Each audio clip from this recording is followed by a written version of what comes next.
diserang. Jadi kemungkinan diserang, kemudian orang melarikan diri dari kawasan ini karena besarnya serangan.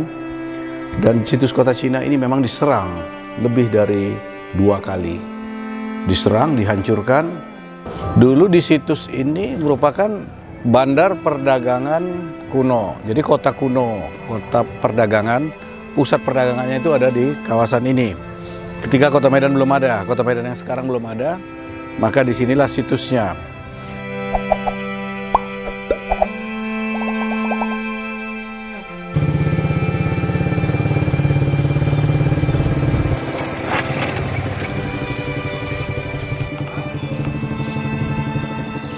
Selamat datang di Museum Situs Kota Cina. Museum situs artinya museum yang berada di sebuah situs. Berada di sebuah gang kecil, Jalan Kota Cina namanya, di Kelurahan Payapasir, Medan Marelan.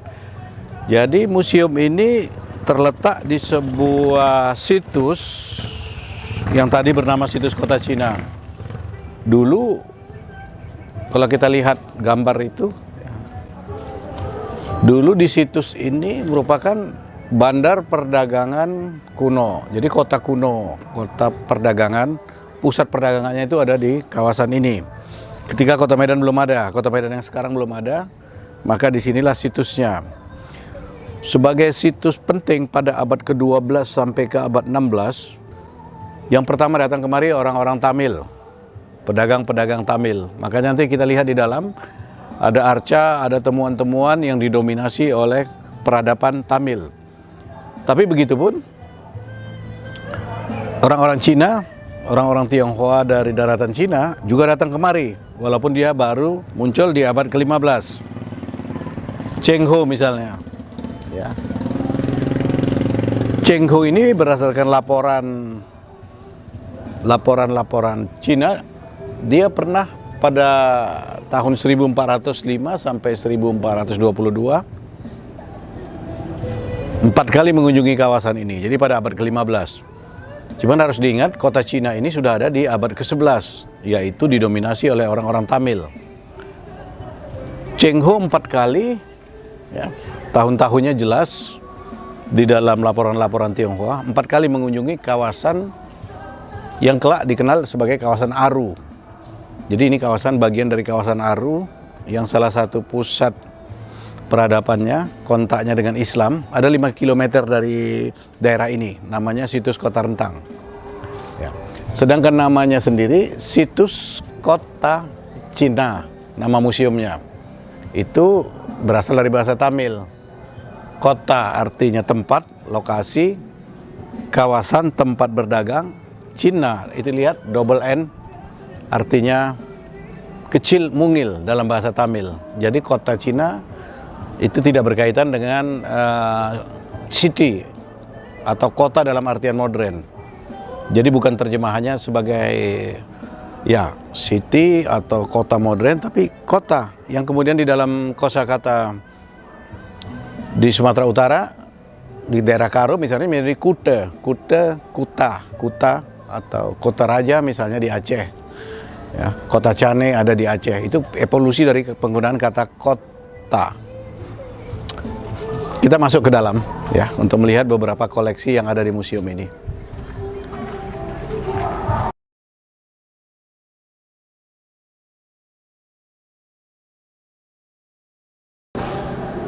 Ya, ini saya ingin perlihatkan beberapa contoh.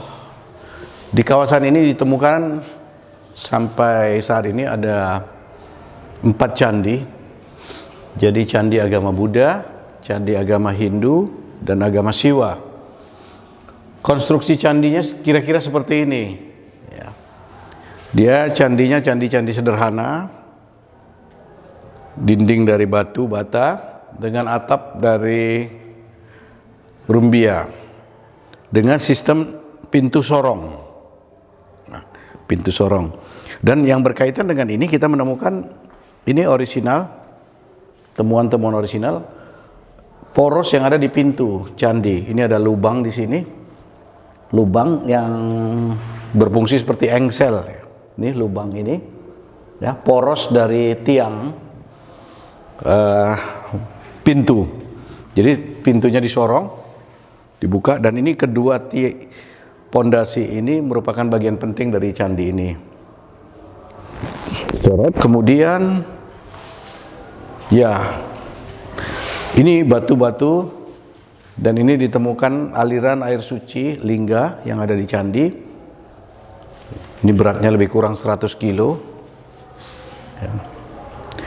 Ini sebuah aliran, dari sini air mengalir ke bawah, bisa susu, bisa berbagai daun-daunan dengan air ritual disiramkan kemari. Nah, ini kita temukan kira-kira 200 meter dari museum ini. Juga ada pilar-pilar seperti ini yang diyakinin sebagai peralatan untuk wisuda di zaman-zaman dulu untuk biksu. Biksu memerlukan sebuah tempat di alam terbuka, dan menurut informasi pilar-pilar ini merupakan bagian penting dari ritual pelepasan atau wisuda biksu. Ini arca-arca yang ditemukan di kawasan ini, tapi waktu ditemukan dalam keadaan telungkup. Ini arca Dhyani Buddha Amitabha, tapi waktu ditemukan telungkup. Kemudian ini arca Laksmi, sudah terpotong, ditemukan sudah terpotong, hancur. Kita melihat cecerannya di bawah. Dan ini arca Wisnu, ya, kepalanya juga terpotong, dan di bawah ini adalah pecahan-pecahan dari arca tersebut. Jadi ini berkaitan dengan peribadatan penting yang ada di kota Cina. Ini ada satu arca lagi. Arca ini belum selesai dibuat, ditemukan di lokasi sekitar 100 meter dari museum, tapi sudah terbentuk. Ini memperlihatkan bahwa ada arca yang sedang dikerjakan tetapi belum selesai. Tidak diketahui apa sebabnya tidak diselesaikan, apakah karena terjadi kerusakan sehingga tidak dilanjutkan, atau karena pemahatnya, ahli arcanya itu meninggal dunia sehingga tidak ada penggantinya, atau ini belum selesai tapi ada serangan besar ke situs kota Cina beberapa abad yang lalu, karena dia ditemukan di dalam keadaan tertutup di dalam tanah, diserang. Jadi kemungkinan diserang, kemudian orang melarikan diri dari kawasan ini karena besarnya serangan. Dan situs kota Cina ini memang diserang lebih dari 2 kali. Diserang, dihancurkan. Diserang oleh siapa? Diserang oleh kelompok musuh, ya, yang belum diketahui sampai sekarang. Tapi diperkirakan ini berkaitan dengan persaingan perdagangan, hegemoni perdagangan. Kita tahu di utara ada kerajaan Aceh, tapi pada abad 11-12 itu tentu namanya masih kerajaan Pasai. Pasai yang ingin punya hegemoni di Selat Malaka, sehingga mereka tidak ingin ada kompetitor, bandar-bandar perdagangan yang merupakan kompetitor dari Aceh. Dulu diperkirakan komoditi hinterland dari kota Cina ini, daerah pegunungan, membawa komoditi pegunungan, rempah-rempah, getah-getah aromatik seperti kemenyan, kapur, juga gambir, gaharu, melewati sungai. Dan itu Sungai Deli. Sungai Delinya kalau sekarang ada sekitar 2 km dari tempat ini, kalau dulu di sini. Jadi di dekat Pekong di sana itu ada situs yang memperlihatkan dulu di situ adalah Sungai Deli karena bawahnya penuh pasir. Dan ingat, kelurahan ini adalah kelurahan Paya Pasir. Paya Pasir artinya paya-paya berpasir. Paya-paya artinya ya rawa-rawa. Rawa-rawa biasanya berlumpur, tapi di sini rawa-rawanya berpasir. Makanya dinamakan kelurahan Paya Pasir. Dari mana pasir itu datang? Dari aliran dari erupsi gunung berapi, 2 gunung berapi yang memang pernah meletus di abad ke-12, Gunung Sinabung dan Gunung Sibaya, yang pasirnya dibawa oleh sungai yang belakang hari dikenal sebagai Sungai Deli itu.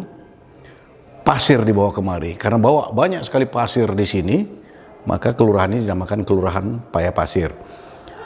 Karena berada dalam aliran sungai yang mengalir ke gunung, maka tempat ini efisien sekali untuk perdagangan. Komoditi banyak, melimpah, harga murah dibanding dengan Aceh misalnya. Oleh karena itu kota Cina ini dulu merupakan kota yang sangat makmur, lebih dari 500 tahun dia hidup dan bertahan. Kemudian menimbulkan iri dari kerajaan-kerajaan setempat, tetangga. Jadi diduga itu yang menyerang ini adalah kerajaan-kerajaan yang secara ekonomi perdagangan merasa tersaingi oleh kota Cina. Yang sayangnya kota Cina ini, siapa penguasa di sini, siapa rajanya, apa nama kerajaannya belum diketahui sampai sekarang. Belum ditemukan prasasti yang berkaitan dengan situs ini. Tetapi bukti bahwa minimal 2 kali diserang itu diketahui dari carbon dating, dibakarnya beberapa rumah ibadah di sini, dan arang atau abunya itu sudah diteliti di laboratorium, ada 2 kali dibakar dalam kurun waktu 200 tahun. Jadi abu bekas-bekas bakaran itu dimasukkan laboratorium, ada 2 masa yang memperlihatkan selama kurang lebih 200 tahun pertama diserang, kemudian diserang lagi. Ini menandakan bahwa kota Cina ini dulu hidup, berkembang, diserang, hidup lagi. Ya. Dan ini juga nanti kelihatan dari lapisan-lapisan kerang yang ada, yang memperlihatkan ada lapisan kerang, kemudian ada tanah, kemudian ada lapisan kerang lagi. Ini memperlihatkan kerang-kerang itu adalah sampah dapur manusia yang dulu bermukim di sini. Ketika kosong, digantikan oleh lumpur, itu memperlihatkan kawasan ini ditinggalkan dulu pada satu kurun waktu tertentu. Diduga waktu itu ada serangan terhadap situs ini.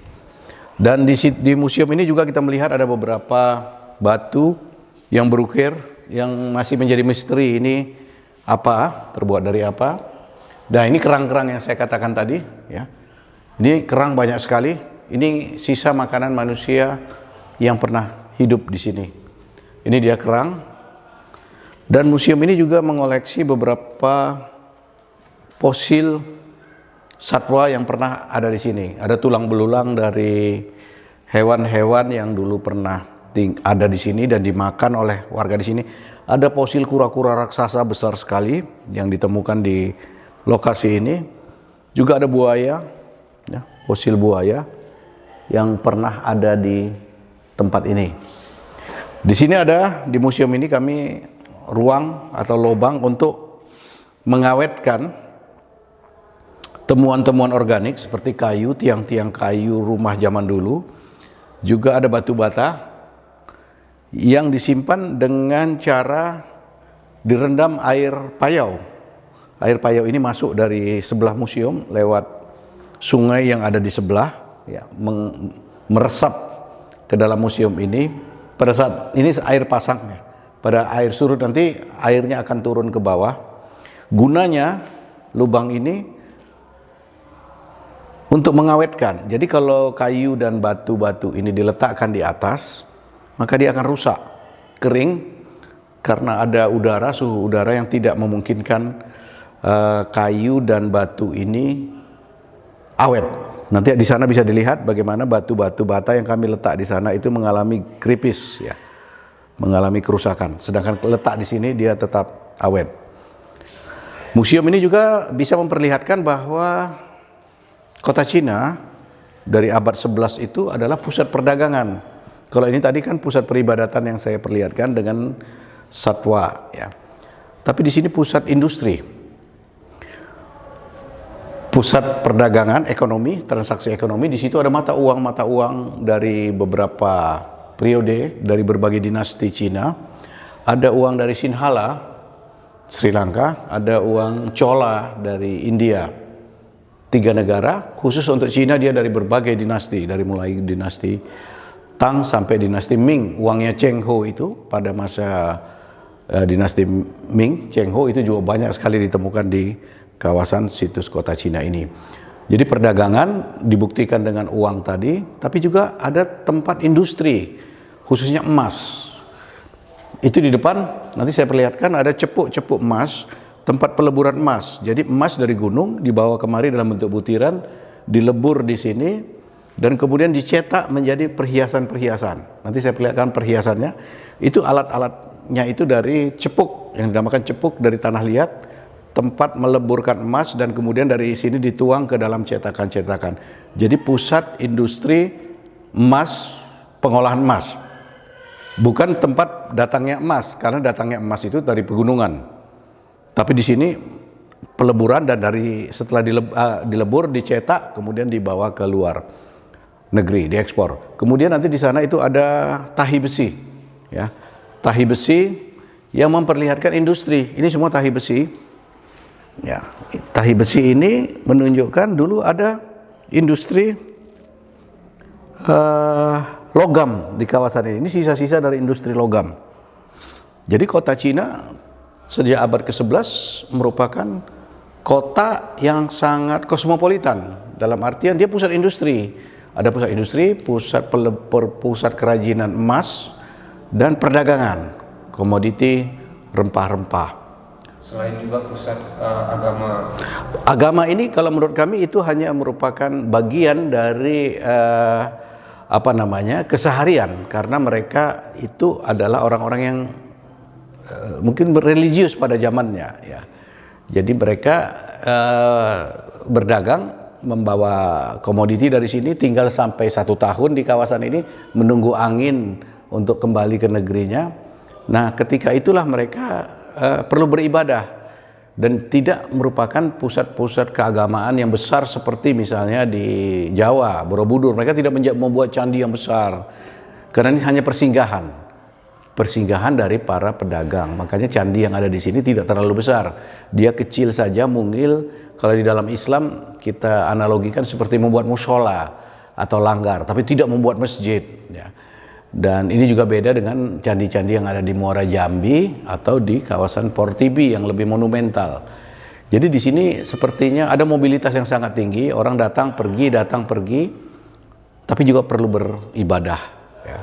Walaupun ada indikasi di sini pernah ada asrama biksu yang memperlihatkan tren bahwa tempat belajar agama Buddha pernah dilakukan di sini, di satu kawasan di sebelah selatan kota Cina. Kira-kira kalau dari sini sekitar 500 meter. Itu diketahui dari itu tadi, ada pilar-pilar yang ditemukan di kawasan itu. Tapi peninggalan agama yang berupa candi besar itu tidak ditemukan di kawasan ini.